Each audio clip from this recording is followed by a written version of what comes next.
This is pointless, but I'm going to do it anyway. Let's talk about Lori Vallow.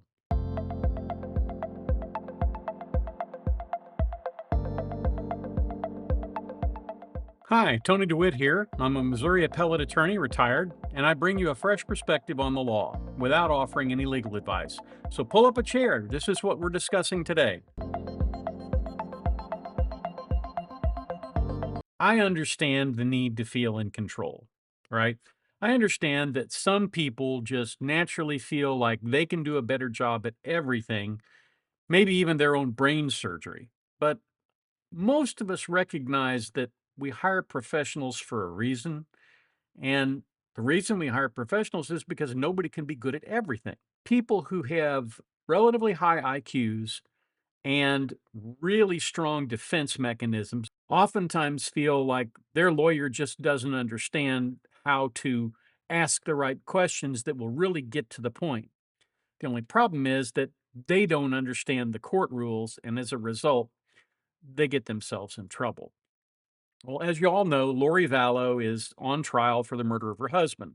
She's already been convicted up in Idaho. Now she's down in Arizona and she's being tried for the murder of her husband.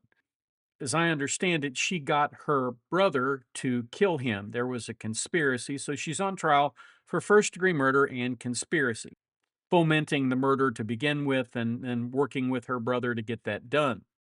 As you might imagine, in a situation like this, where there are brothers and other family members involved in this trial, the family has really been ripped apart by her conduct.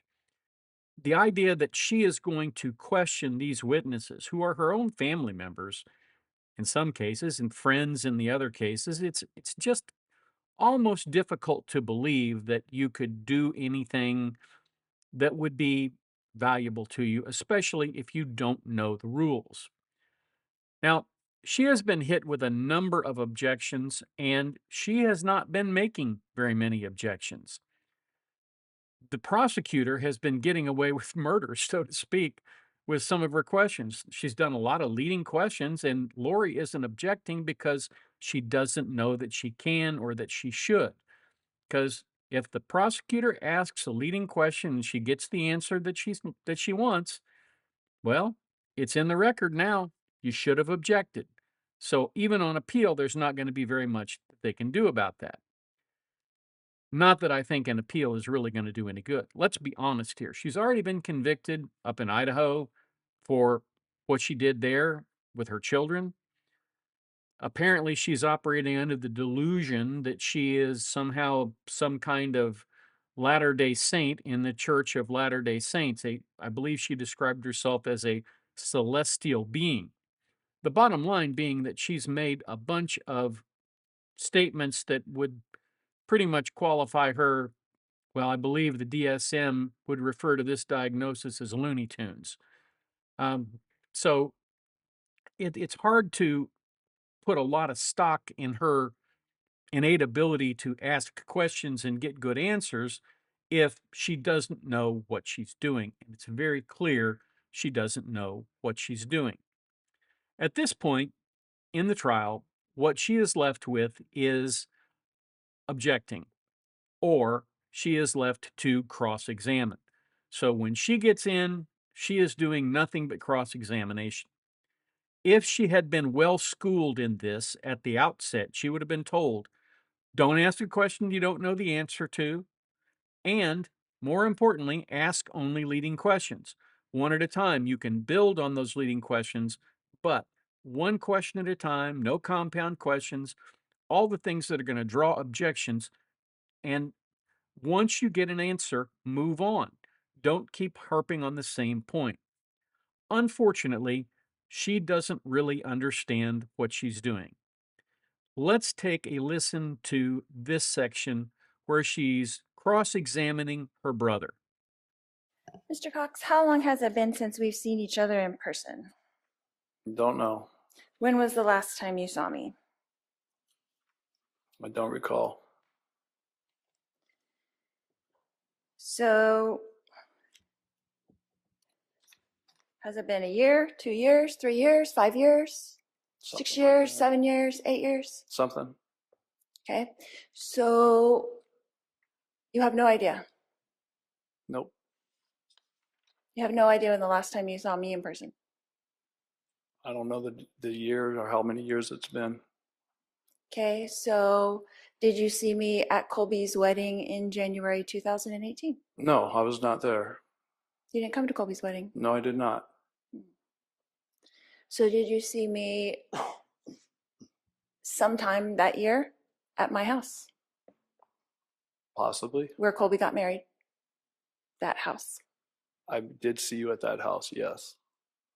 At least one time. Yes. So possibly in 2018. Yes. And when was the last time we had any communications? The last time I remember our communications was you and I were speaking in the kitchen when the family was over. Okay, so you think that was that time in 2018? I think so. Okay. And were we eating my green chili chicken enchiladas? Do not remember that. Maybe she's planning on giving the jury some recipes when she's done. I'm not sure I'd follow them. That has got to be the stupidest question to ask during a cross examination. Sorry. You do not remember that? Nope. Is that what I made every time we had a family get together, which was like 10 times a year? Who cares? I don't remember that. Okay. And when was the last time that we had a phone call or text message? I have no idea. Could it possibly be around that exact same time? Possibly. Okay. So that was possibly in early 2018. Yes. Okay. Who do you think initiated the final communication in our relationship? Who concluded it? Yeah. I don't know. So right now it's 2025, is that correct? Yes. And so we haven't spoken in about 8 years. Would that be correct? Probably 7 or 8 years. Okay. So would you say up until that point that how often would we communicate before that? Before what? Before 2018? Probably on a regular basis. Once a month, twice a month, 3 times a month. Like a call or a text message? Yes. Just keeping in touch? Yes. Do you see what I mean about the line of questioning going nowhere? It's not like she has any real purpose or plan in these questions. Who cares how long it's been since you've talked? What does he know about the issues in the case? And this doesn't matter.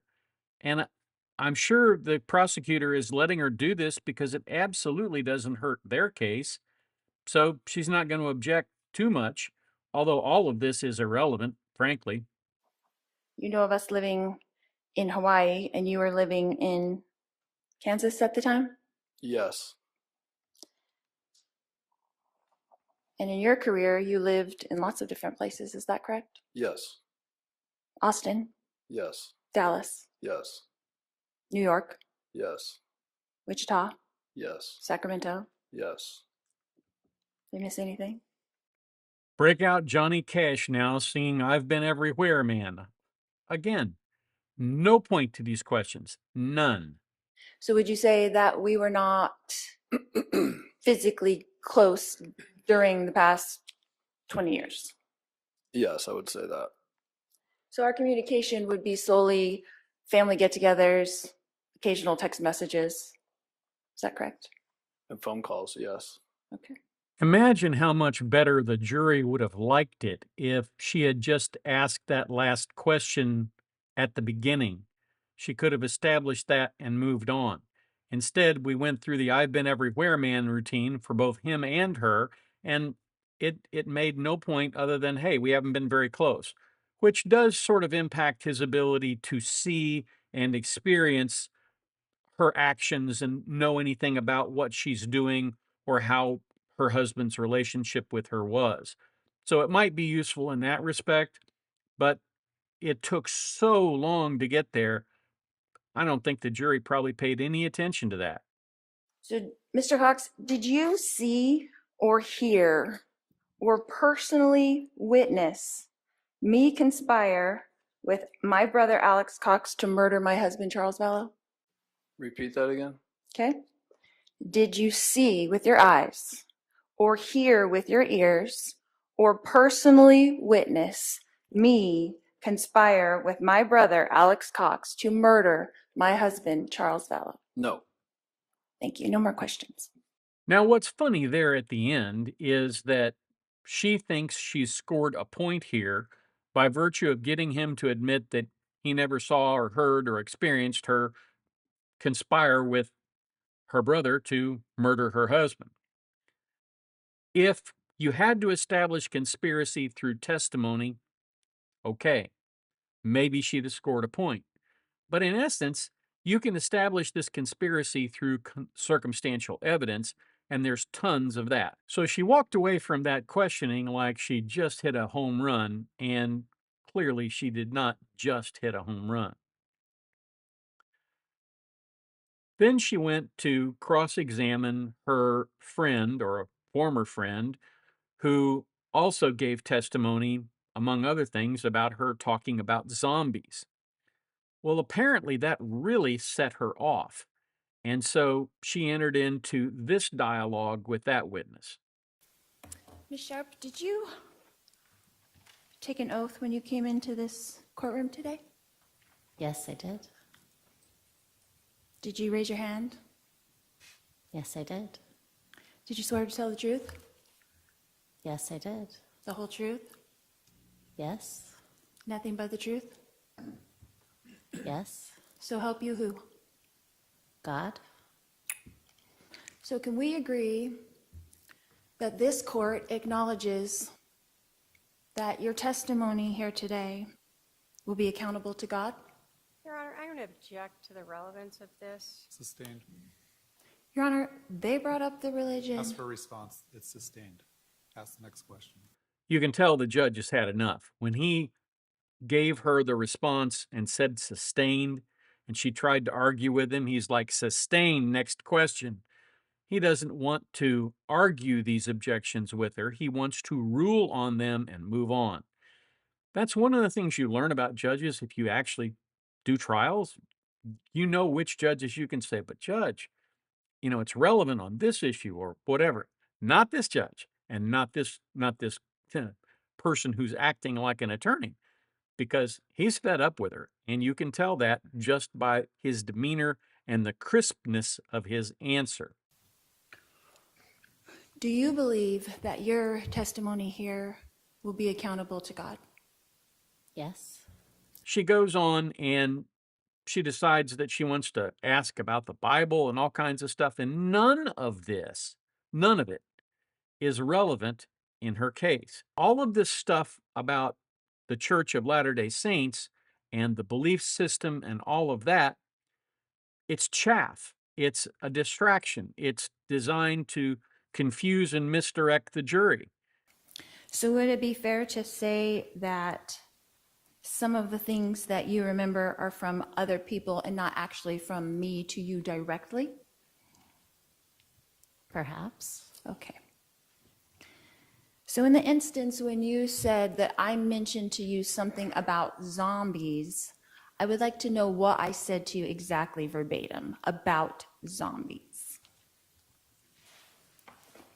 Well, I remember we talked about zombies in 2019 for the girls' weekend. You had mentioned zombies. I mentioned zombies at that weekend out of my mouth, and not someone else, but me. Object to argumentative. Overruled, you can ask. Why don't you rephrase that question? Okay. So you're saying, under oath, that I said the word zombies at that meeting, or I'll go with that. To the best of my recollection, it was that weekend during the girls' weekend, 2019. And Again, that was 6 years ago, so like verbatim, I don't remember verbatim, but I think it was that weekend. So it could have been that someone else was talking to you about zombies, but I was actually there also. Is that correct? I'm going to object that the witness has answered that question and said it was her. Overruled, she can answer. Would you mind restating, please? Is it possible that someone else said the word zombie and not me at that meeting when we were all there with the girls?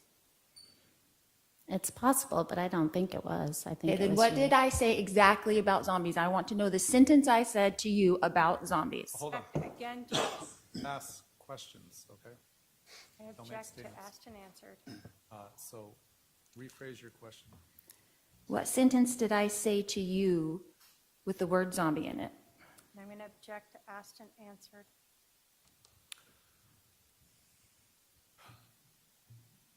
Technically, it has been asked and answered, but go ahead and answer. Again, I don't remember verbatim. That was, what, 6 years ago? So it could be possible that it really never came out of my mouth. Is that true? Okay, I'm going to object again to asked and answered now a third time. Sustained. She was right on the cusp of asking an appropriate question there. It could have been that you heard that from someone else, right? If she'd asked it that way, she'd have done much better. But it took her so long to get to this point because we had to go through all this stuff about her taking an oath and all that. Again, that's intimidation tactic. She's trying to put this witness off on her back foot, but it isn't working. And the woman just said, "Yeah, I'm pretty sure it was you." You hurt yourself because you give the witness an opportunity to say it again. Again, you don't want to do that ever, and that's exactly what she's doing. She's reinforcing the testimony that the prosecution got. That's just dumb. So Lori Daybell is now going off on the issue of some of the LDS beliefs and some of the things she asked about Nephi. And that would be really relevant if that had something to do with the murder. And I don't believe that it probably does. It doesn't make more or less probable the fact that she was engaged or not engaged in a conspiracy. But what it does do is it confuses the jury because not everybody on that jury is going to be an LDS member. And to the extent that she's talking about all this, she's bringing this up, but it doesn't have any real impact on the outcome of this case. Now, some of you may be LDS folks, and you might be able to tell me, no, it does have an impact. That's fine. Tell me if it does. But to me, it sounds a lot like I'm just up here spending my time. I'm trying to use up so many minutes so that it looks like I've defended myself. Because let's be honest, this is narcissism at its finest. She is engaging in performance art very much the way Darrell Brooks engaged in performance art. So as she goes through this trial, she continues to make mistakes. Let's look at another one. Do you go on dates with married men? I'm going to Yeah, object naturally? argumentative. And I'm going to also object under 611 for harassment. All right. I'll sustain the objection. Your Honor, do I not have a right to cross-examine this witness for what she has already testified to? You can cross-examine her about what she's testified to. So you did go on a date with a married man, I went on a date with Charles. but you did not know he was married. I knew his divorce was not final. His divorce was not started. Okay. Okay. So in your text messages, you asked Charles if he was a good kisser. Is that correct? Maybe, sure. Did he answer that text message? I'm gonna sure. object to I'm sure he did. relevance. Again, 611 harassment. I'll sustain the objection for relevance. Understood in context, what this is about intimidating a witness. Not in the threatening line of intimidating, but more along the lines of, I'm going to embarrass the heck out of you. I'm going to make you say things that you wish you hadn't had to say. The whole idea that you're asking her if he was a good kisser, which when it has absolutely nothing to do with him being killed, is kind of amazing unto itself. And I would add that in this regard, the witness did get in the last laugh. So are you trying to tell me and this jury that you went on one date with my husband and he told you all the details of our lives? I'm telling you the truth, and that's what I know. So you spent your whole date getting to know each other, talking about me. Don't flatter yourself. No, we did not spend the whole time talking about you. This trial is going to be a hot mess. I decided to dip into it for one episode because I thought some of this might be useful. But heavens to Betsy, this is not going to be. Don't expect any Perry Mason moments and don't expect an acquittal. That's what I'll tell you. That's what I have for you today. I hope you found it helpful, interesting, or maybe both. If there's a subject you'd like me to discuss, please feel free to send me an email at the address above. If you like what we do, please feel free to subscribe and come on back to the beach tomorrow. I release videos every weekday, weather and work permitting. If you have the opportunity today, do a kindness for your fellow man. It makes the world a better place, one kind act at a time. And now, YouTube has some suggestions for other videos of mine that you might like.